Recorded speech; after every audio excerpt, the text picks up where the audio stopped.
हमारे YouTube channel ambition with B answer में आप सभी मित्रों का बहुत बहुत स्वागत है। आज हम लोग दक्षिण भारत की नदियां पढ़ेंगे। दक्षिण भारत की नदियों में बंगाल की खाड़ी में गिरने वाली नदियों को देखेंगे। बंगाल की खाड़ी में गिरने वाली नदियों को देखा जाए, जो पठारी क्षेत्रों से निकलती हैं, दक्षिण के पठार के क्षेत्रों से, ये स्वर्ण रेखा, बैतरणी, ब्राह्मणी, महानदी, गोदावरी, कृष्णा, पेन्नार, कावेरी, बैंगई और ताम्रपर्णी है। वैसे यहां दामोदर नदी है। दामोदर के बारे में भी चर्चा करना जरूरी है, क्योंकि वो भी पठारी क्षेत्र की ही नदी है, हालांकि वो हुगली की सहायक है। तो दामोदर के बारे में थोड़ा जान लेते हैं। दामोदर नदी, ये दामोदर नदी पश्चिम बंगाल में गंगा जो जा रही है, गंगा के वितरिका है। गंगा जब दो भागों में बढ़ जाती है फरक्का के पास, तो जो दक्षिण चली जाती है उसी को कहते हैं हुगली नदी। इसको कहते हैं हुगली नदी। हुगली नदी में जाकर के दामोदर नदी मिल जाती है। एक तरह से दामोदर हुगली की सहायक है।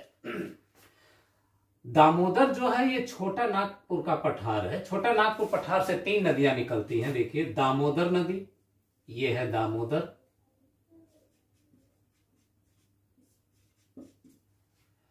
दामोदर, स्वर्ण रेखा और ये ब्राह्मणी।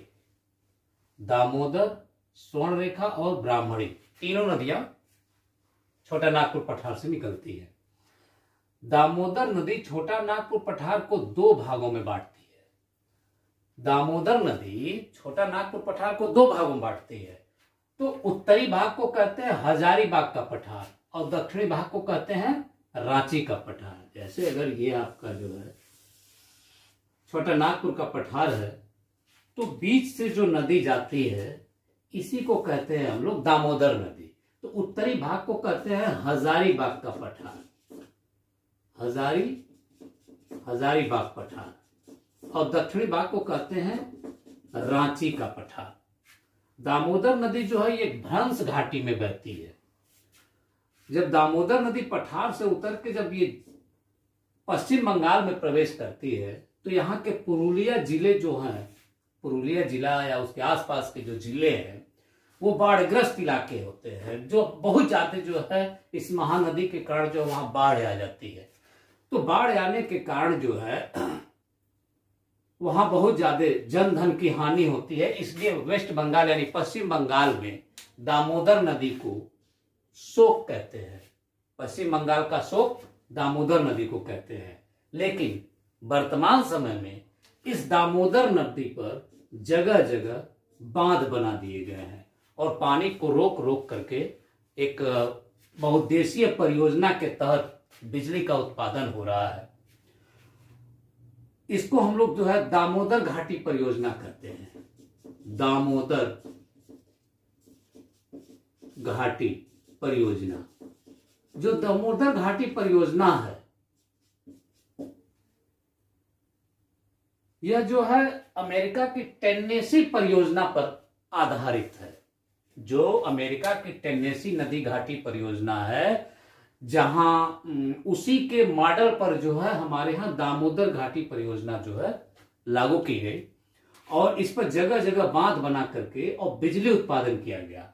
वर्तमान समय में दामोदर नदी को जो है पश्चिम बंगाल का लाइफ लाइन कहते हैं, यानी जीवन रेखा कहते हैं दामोदर नदी को।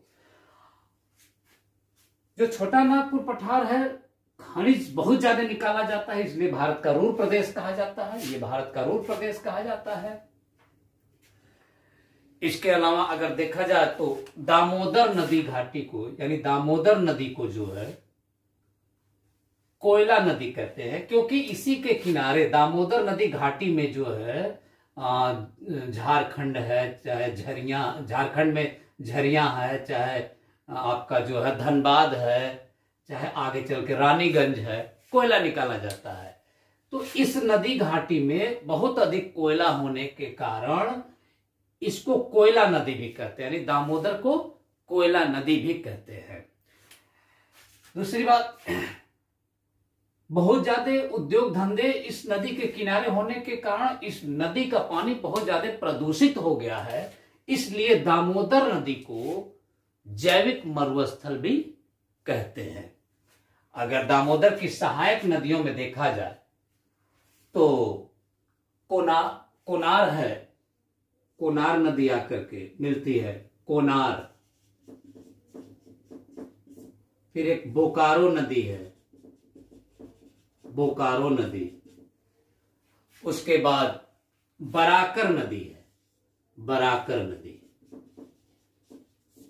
ये तीन महत्वपूर्ण उसकी सहायक नदियां हैं, कोनार, बोकारो और बराकर नदी। ये जो है आपके दामोदर की सहायक है। दामोदर का जल जो है हुगली में आता है और हुगली के माध्यम से आपका बंगाल की खाड़ी में आ जाता है। अब बात करते हैं स्वर्णरेखा नदी की। स्वर्णरेखा नदी जो है छोटा नागपुर पठार पर ही रांची जो है, रांची के समीप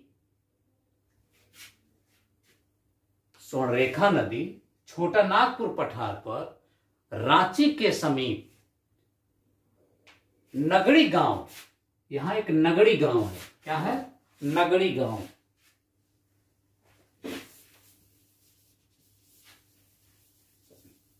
रांची के समीप एक नगड़ी गांव है जहां से यह नदी निकलती है। यानी स्वर्णरेखा जो है रांची के समीप नगड़ी गांव से निकलती है झारखंड में, और यह वेस्ट बंगाल होते हुए उड़ीसा में जाकर बंगाल की खाड़ी में गिर जाती है। तो यानी यह 3 राज्यों में जाती है, झारखंड, वेस्ट बंगाल और उड़ीसा, यानी 3 राज्यों में बहते हुए जाकर के बंगाल की खाड़ी में स्वर्णरेखा नदी गिर जाती है। स्वर्णरेखा नदी के तट पर ही एक जमशेदपुर शहर है, जमशेदपुर। स्वर्णरेखा नदी के तट पर एक जमशेदपुर शहर है, जमशेदपुर। और जो जमशेदपुर है इसे भारत की इस्पात नगरी भी कहते हैं। स्वर्णरेखा नदी के तट पर जमशेदपुर है जिसे भारत की इस्पात नगरी भी कहते हैं, और जिसे भारत का पिट्सबर्ग भी कहा जाता है। स्वर्णरेखा नदी को भी जो है जैविक मरुस्थल नदी कहते हैं, क्योंकि इसका भी पानी काफी जो है प्रदूषित हो गया है उद्योग धंधों के कारण। इन दोनों नदियों में जलीय जीव नहीं पाए जाते हैं, इसीलिए इन दोनों नदियों को, यानी दामोदर नदी को और स्वर्णरेखा नदी, दोनों को जैविक मरुस्थल कहा जाता है। स्वर्णरेखा नदी पर ही एक हुंडरू जलप्रपात है, हुंडरू जलप्रपात है।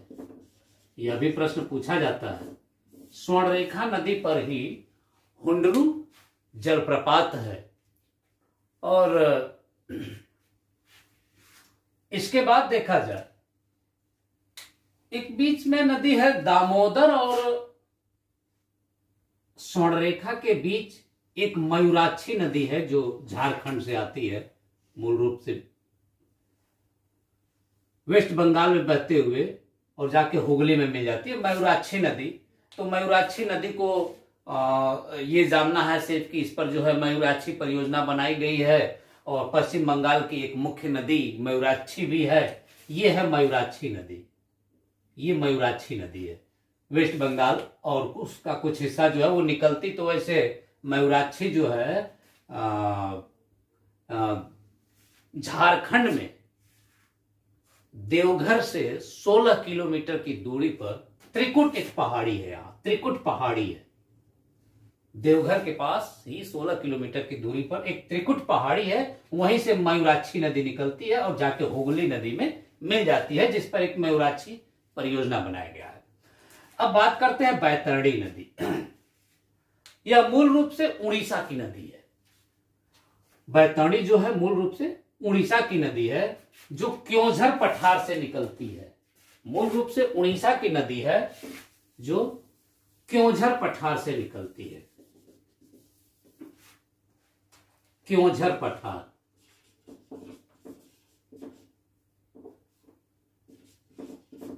क्योंझर पठार से निकलती है। बैतरणी नदी जो है मूल रूप से जो है उड़ीसा की ही नदी है जो क्योंझर पठार से निकलती है। उसके बाद आते हैं ब्राह्मणी नदी। ब्राह्मणी नदी रांची है, ये जो रांची है, रांची के समीप शंख और कोयल दो नदियों के मिलने से बनती है। यानी जो ब्राह्मणी नदी है, रांची के समीप दो नदियां, एक नदी आती है शंख और एक कोयल। मान लीजिए ये शंख और ये कोयल, दोनों नदियों के मिलने के बाद ब्राह्मणी नदी है। तो ब्राह्मणी नदी झारखंड में रांची के समीप शंख और कोयल नदियों के मिलने से बनती है, और ये जो है झारखंड के बाद उड़ीसा में बहते हुए यहां बंगाल की खाड़ी में गिर जाती है। इसके मुहाने पर व्हीलर द्वीप है। इसके मुहाने पर बंगाल की खाड़ी में यानी सागर में एक व्हीलर द्वीप है जिसे एपीजे अब्दुल कलाम द्वीप कहते हैं। व्हीलर द्वीप, जहां से मिसाइलों का परीक्षण किया जाता है। तो ये ब्राह्मणी नदी है। ठीक, तो ब्राह्मणी नदी मुख्य रूप से झारखंड और उड़ीसा में बहती है। अब देखा जाए तो ये छोटा नागपुर पठार पर तीन नदियां, दामोदर, स्वर्णरेखा और ये ब्राह्मणी, मुख्य रूप से तीन नदियां हैं। और बैतरणी जो बीच में है, ये बैतरणी मूल रूप से आपके उड़ीसा की नदी है। अब आते हैं इस महानदी पर। महानदी जो है यहां मैकाल पर्वत श्रेणी है। मैकाल पर्वत से निकलती है, या मैकाल पर्वत के अमरकंटक चोटी से निकलती है कह सकते हैं, या फिर मतलब छत्तीसगढ़ में ये मैकाल पर्वत श्रेणी के सिहावा नामक क्षेत्र से निकलती है। सिहावा नामक पहाड़ी से निकलती है, या सिहावा नामक क्षेत्र से निकलती है, या फिर कह सकते हैं कि मैकाल पर्वत से निकलती है, या फिर कह सकते हैं अमरकंटक से निकलती है। अगर इसका ऑप्शन अगर आपको देता है तो अमरकंटक भी लिख सकता है, मैकाल भी लिख सकता है, सिहावा की पहाड़ी भी लिख सकता है, और दंडकारण्य पठार भी लिख सकता है। तो ये दंडकारण्य पठार होते हुए यहाँ इसके पूरब में जो है, मैकाल पर्वत के पूरब में ये दंडकारण्य का पठार है।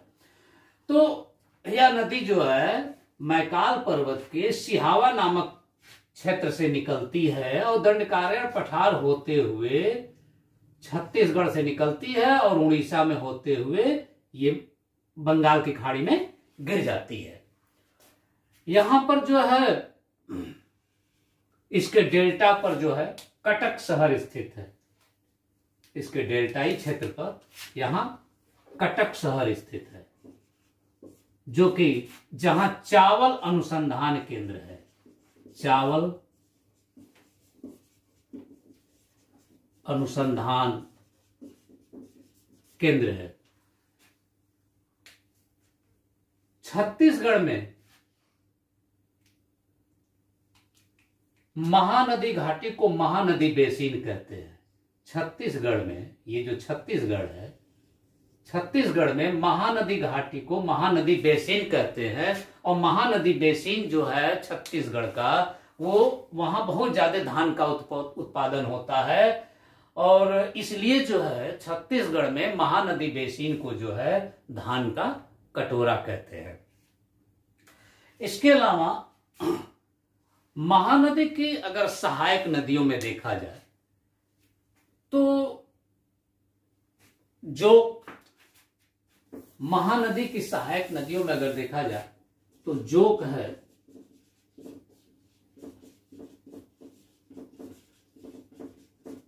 हंसदेव है, मंड है, मंड है और शिवनाथ, शिवनाथ। महानदी की सबसे लंबी सहायक नदी शिवनाथ है। तो शिवनाथ, जोग, हंसदेव और मंड, ये जो है महानदी की सहायक नदियां हैं। इसके अलावा महानदी पर जो है एक बांध है उड़ीसा में, जिसे हीराकुंड बांध कहते हैं। हीराकुंड बांध जो भारत का सबसे लंबा बांध है। हीराकुंड बांध है जो भारत का सबसे लंबा बांध है। ये दो राज्यों में बहती है, छत्तीसगढ़ और उड़ीसा। या छत्तीसगढ़ और उड़ीसा में बहती है। विशेष करके अगर इसका महानदी का अगर अपवाह क्षेत्र देखा जाए तो मध्य प्रदेश, छत्तीसगढ़, उड़ीसा और झारखंड। मध्य प्रदेश, छत्तीसगढ़, उड़ीसा और झारखंड, 4 राज्यों में इसका अपवाह क्षेत्र है। तो महानदी को हम लोगों ने देखा। अब आते हैं हम लोग गोदावरी नदी पर। गोदावरी दक्षिण भारत की सबसे लंबी नदी, जिसकी लंबाई गोदावरी जो है दक्षिण भारत की सबसे लंबी नदी।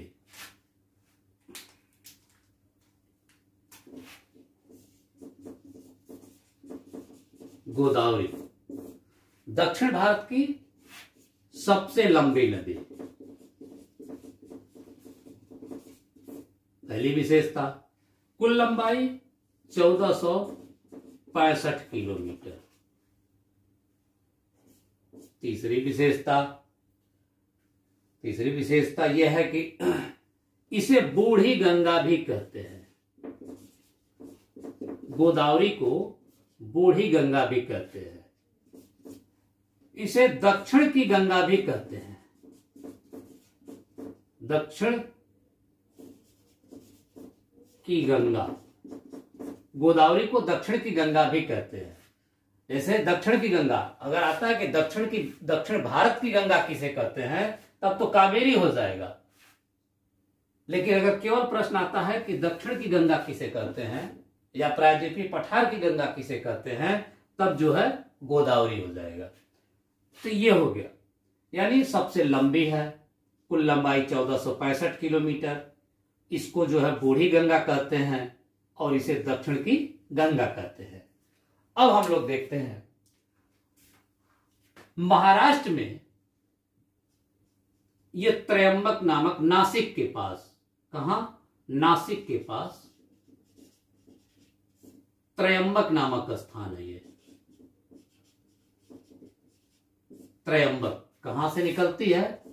त्रयंबक नामक स्थान से निकलती है, जहां त्रयंबकेश्वर का मंदिर भी स्थित है। महाराष्ट्र में पश्चिमी घाट पर स्थित त्रयंबक नामक स्थान से निकलती है, नासिक के पास।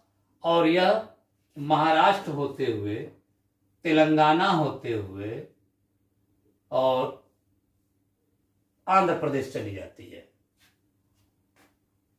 गोदावरी के डेल्टा पर राजमुद्री शहर स्थित है। यहां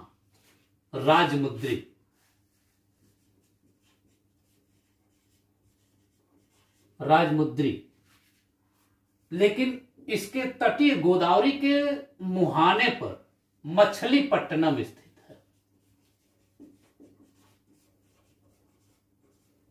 मछलीपट्टनम स्थित है।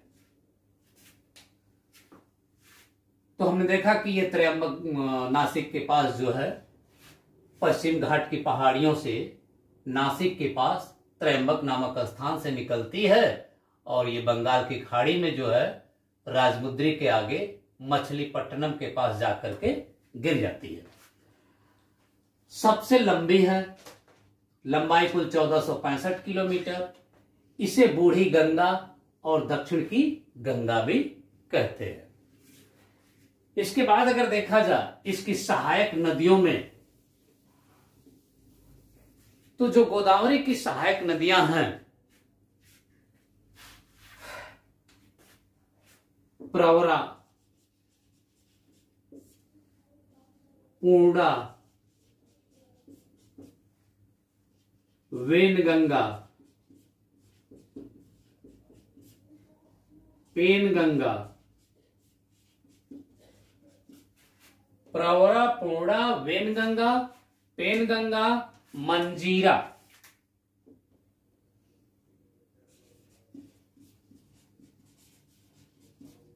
इंद्रावती, इंद्रावती, ये मुख्य उसकी सहायक नदियां हैं। उसकी जो है मुख्य सहायक नदियां हैं प्रवरा, पूर्णा, वेनगंगा, पेनगंगा, मंजीरा और इंद्रावती। बस इतने नाम को बहुत जानने की जरूरत है हमको, क्योंकि अक्सर पूछ लिया जाता है कि मंजीरा किसकी सहायक है, तो गोदावरी की सहायक है, इंद्रावती किसकी सहायक है, या वेनगंगा किसकी सहायक है, या फिर पेनगंगा किसकी सहायक है। तो जो है इसको हमको जानने की जरूरत है। इसमें देखा जाए तो वेनगंगा, वेनगंगा जो है गोदावरी की सबसे लंबी सहायक नदी है। वेनगंगा गोदावरी की सबसे लंबी सहायक नदी है। मंजीरा गोदावरी की दक्षिण से आकर मिलने वाली नदी है, यानी गोदावरी के दाहिने तट पर, यानी दक्षिण से आकर मिलती है मंजीरा। जैसे ये गोदावरी है, तो गोदावरी में इधर से जाकर के मिलती है, इसको कहते हैं मंजीरा। यहां है वेनगंगा, ये है पेनगंगा, यहां है प्रवरा। उसके बाद छत्तीसगढ़ से आती है एक और नदी, उसको कहते हैं बस्तर से इंद्रावती। और यहां पूर्णा। तो इस तरह से जो है आप देखेंगे कि जो है ये सब जो है नदियां जो है किसकी सहायक हैं, गोदावरी की सहायक है। तो गोदावरी को हमने देखा, गोदावरी की खास विशेषताएं जो थी उसमें जो है गोदावरी जो है दक्षिण भारत की सबसे लंबी नदी है। इसको बूढ़ी गंगा या दक्षिण की गंगा कहते हैं। इसकी सहायक नदियों में प्रवरा, पूर्णा, वेनगंगा, पेनगंगा, मंजीरा और इंद्रावती है। यह जो है मुख्य रूप से जो है महाराष्ट्र से निकलती है और आपके जो है तेलंगाना होते हुए, आंध्र प्रदेश होते हुए बंगाल की खाड़ी में गिर जाती है। यानी मुख्य नदी जो है 3 स्टेट में इसकी, यानी 3 राज्यों में बहती है। इसके बाद हम जो है कृष्णा की बात करते हैं। कृष्णा नदी दक्षिण भारत की दूसरी सबसे लंबी नदी है। कृष्णा नदी दक्षिण भारत की दूसरी सबसे लंबी नदी है और देखा जाए तो इसकी कुल लंबाई 1301 किलोमीटर है। कृष्णा नदी की कुल लंबाई 1301 किलोमीटर है। दक्षिण भारत की सबसे लंबी नदी गोदावरी और दूसरी नंबर की सबसे लंबी नदी कृष्णा। और यह जो है महाराष्ट्र में महाबालेश्वर चोटी से निकलती है। महाबालेश्वर चोटी से निकलती है। महाराष्ट्र के बाद ये आंध्र प्रदेश होते हुए विजयवाड़ा के समीप अपना डेल्टा बनाती है। यानी इसके तट पर कौन सा, ये मछलीपट्टनम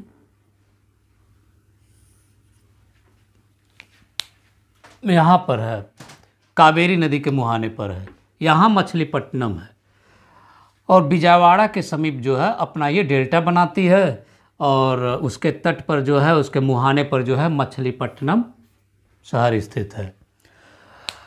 कृष्णा नदी को देखा जाए तो कृष्णा और गोदावरी, ये गोदावरी और ये कृष्णा दोनों के डेल्टाओं के बीच में एक कोल्लेरू झील है, जो एक पुलिकट झील है। कोल्लेरू एक पुलिकट झील है।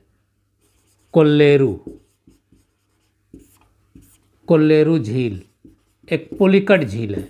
ये कोल्लेरू झील है जो एक पुलिकट झील है। पुलिकट झील मतलब जमीन के अंदर, सागर का जब अंदर प्रवेश कर जाता है पानी, तो इसको हम लोग कहते हैं पुलिकट झील।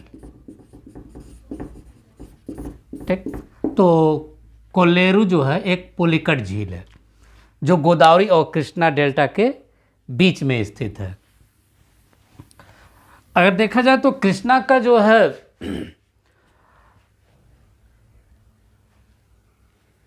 सहायक नदियों में तुंगभद्रा इसकी सहायक,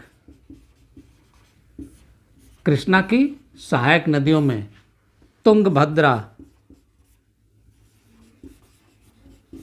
तुंगभद्रा, घाट प्रभा, घाट प्रभा, माल प्रभा, माल प्रभा, दूध गंगा, दूध गंगा, पंचगंगा, पंचगंगा, पंचगंगा, कोयना, कोयना, भीमा और मूसी, मूसी नदी। तुंगभद्रा, घाट प्रभा, माल प्रभा, दूध गंगा, पंचगंगा, कोयना, भीमा और मूसी नदी, ये जो है कृष्णा की सहायक नदी है।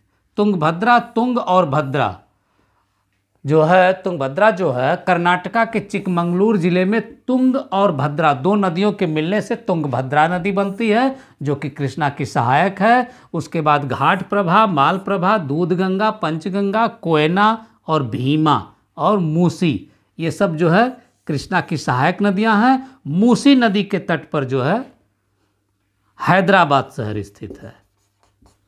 मूसी नदी के तट पर हैदराबाद शहर स्थित है। और कृष्णा मुख्य रूप से दो स्टेट में प्रवाहित होता है। महाराष्ट्र के महाबालेश्वर से निकलता है, महाराष्ट्र होते हुए, आंध्र प्रदेश होते हुए और विजयवाड़ा के समीप अपना डेल्टा बनाता है और इसके डेल्टा के तटीय क्षेत्र पर जो है मछलीपट्टनम शहर स्थित है और यह जो है बंगाल की खाड़ी में गिर जाता है, जो दक्षिण भारत की दूसरी सबसे लंबी नदी है। कौन? कृष्णा नदी। अब आते हैं हम लोग पेन्नार की बात कर लेते हैं। पेन्नार रिवर, पेन्नार जो है आंध्र प्रदेश और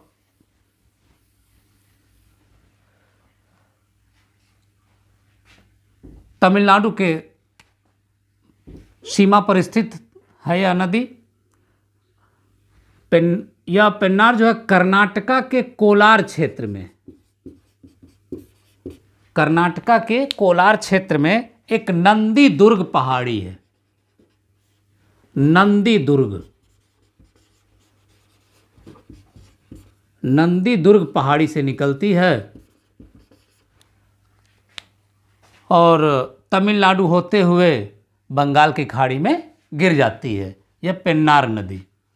अब आते हैं हम लोग कावेरी नदी पर। कावेरी नदी जो है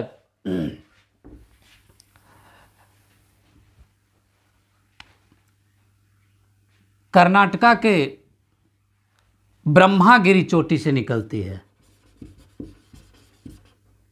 ब्रह्मागिरी, जिसे पुष्पागिरी भी कहते हैं, पश्चिमी घाट के ब्रह्मागिरी या पुष्पागिरी चोटी से निकलती है और कर्नाटका से होते हुए तमिलनाडु में प्रवेश करती है और बंगाल की खाड़ी में जाकर के कावेरी नदी गिर जाती है। कावेरी दो स्टेट में प्रवाहित होती है, कर्नाटक और तमिलनाडु, लेकिन इसका जो जल अपवाह क्षेत्र है वो 4 स्टेट में है, तमिलनाडु, कर्नाटक, आंध्र प्रदेश, केरल। तमिलनाडु, कर्नाटक, आंध्र प्रदेश और केरल, यही 4 स्टेट में जो है इसका अपवाह क्षेत्र स्थित है। इसलिए कावेरी जल विवाद, कावेरी जल विवाद इसी चारों प्रदेश में पाया जाता है। काफ़ी दिनों से यह कावेरी जल विवाद चल रहा है। यही इसी चारों प्रदेश में जो है कावेरी जल विवाद का हमेशा जो है झगड़ा होता रहता है।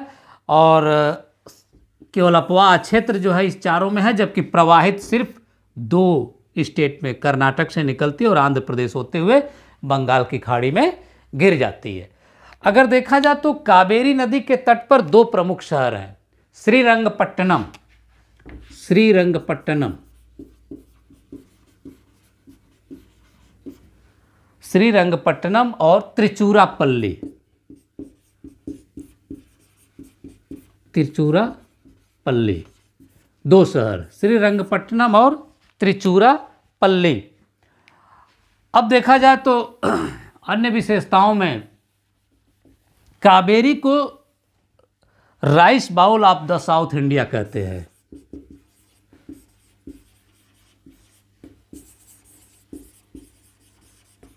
साउथ इंडिया यानी दक्षिण भारत का धान का कटोरा कहते हैं। और यह सदा नीरा नदी है, भारत के प्रायद्वीपीय पठार की एकमात्र सदा नीरा यानी हमेशा इस नदी में जल पाया जाता है। क्यों? क्योंकि दक्षिण पश्चिम मानसून यानी गर्मी के दिनों में जब दक्षिण पश्चिम मानसून से बारिश होती है तो इसके ऊपरी क्षेत्रों में बारिश होती है, इस कारण कावेरी में जल पाया जाता है गर्मी के दिनों में। और जाड़े के दिनों में लौटती मानसून से इस कोरोमंडल तट पर बारिश होती है। इसके बाद यानी जाड़े के दिनों में भी इसमें पानी पाया जाता है। यानी यह सदा नीरा नदी है, इसमें हमेशा 12 महीने पानी पाया जाता है। इसीलिए इसे दक्षिण भारत की गंगा कहते हैं, जबकि लंबाई में अधिक होने के कारण गोदावरी को दक्षिण की गंगा कहा जाता है। अगर दक्षिण भारत की गंगा की बात आती है तब तो जो है कावेरी होगा, और केवल दक्षिण की गंगा रहेगा तब जो है गोदावरी रहेगा सही ऑप्शन में। अब आते हैं हम लोग कावेरी को जो है जरा, कावेरी जल विवाद तो 4 स्टेट में हो गया। अब जो है इसका जो है हम लोग सहायक नदियां देखते हैं। कावेरी नदी की सहायक नदियां कौन कौन हैं? तो कावेरी नदी की सहायक नदियों में सिमसा, अर्कावती, हेमवती, अमरावती, सिमसा, अर्कावती, हेमवती, सिमसा, अर्कावती, हेमवती, लक्ष्मण तीर्थ, लक्ष्मण तीर्थ, लोकपावनी, लोकपावनी, भवानी,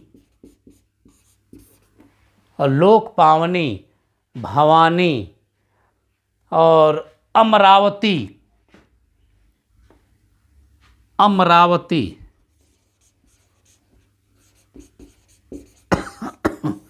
ये सब जो है सिमसा, अर्कावती, हेमवती, लक्ष्मण तीर्थ, लोकपावनी, भवानी, अमरावती, ये सब जो है कावेरी की जो है सहायक नदियां हैं। तो इस प्रकार हम लोग जो है आज कावेरी को अध्ययन किए। बैंगई और ताम्रपर्णी ये पूर्ण रूप से तमिलनाडु की नदियां हैं। अगर देखा जाए तो पौरुषनाथ हिल से बैंगई निकलती है और बैंगई के तट पर जो है मदुरई शहर है तमिलनाडु का, मदुरई। और उसी तरह जो है अगस्त्यमलाई पहाड़ी से जो है ताम्रपर्णी नदी निकलती है। इस प्रकार आज हम लोगों का जो है दक्षिण भारत का बंगाल के खाड़ी में गिरने वाली नदियों का चैप्टर समाप्त हुआ। कल दीपावली है। हाँ, दीपावली की आप सभी को ढेर सारी शुभकामनाएं। और टीजीटी पीजीटी की वांट निकल चुकी है 2020 की। और मेरा पूरा प्रयास रहेगा कि आपको जो है परीक्षा से पहले भूगोल का संपूर्ण जानकारी मैं आपको, विश्व भूगोल हो, चाहे आर्थिक भूगोल हो, चाहे भारत का भूगोल हो या मानव भूगोल हो, सबकी जानकारी मैं आपको अवेलेबल कराने का, हमेशा करने का प्रयास करूंगा। और मुझे उम्मीद है कि आपको हमारा वीडियो बहुत पसंद आया होगा। So like, subscribe and share. Thanks.